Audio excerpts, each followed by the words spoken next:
In a national emergency, pwede mag-trigger ang price ceiling. In a national energy emergency, hanggang monitoring lang tayo. Is that correct? Ito ang direktamenteng tanong ni Senator Bam Aquino sa mga economic manager ng bansa sa isinagawang pagdinig ng Proactive Response and Oversight for Timely and Effective Crisis Strategy o PROTEC Committee nitong Huwebes, March 26. Ang sentimiento ng senador, sa halip na national energy emergency, dapat ay national emergency na raw ang idineklara ni Pangulong Ferdinand Marcos Jr.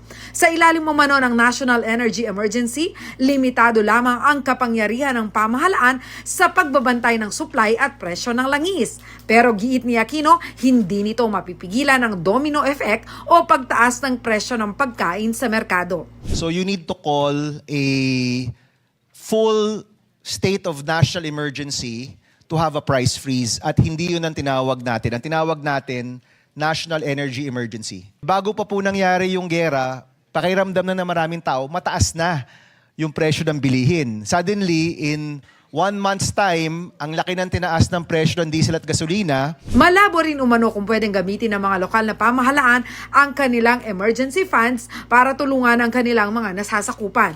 Kung national emergency, pwede umanong magtakda ng price ceiling sa mga pangunahing bilihin. Nagbabala na kasi ang Department of Agriculture na posibleng tumaas ng 100 piso ang presyo ng manok at karne. Hindi raw ito mapipigilan kung walang national emergency. Mas mapapabilis din daw ang suspensyon ng 12% value-added tax o VAT sa petrolyo na agad magpapababa ng presyo mula 14 pesos hanggang 15 pesos kada litro.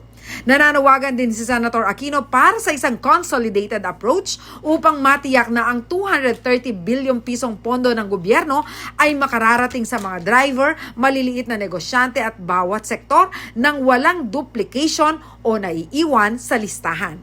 Sa gitna ng tensyon sa Middle East, posibleng pumalo sa $120 kada litro ang presyo ng krudo.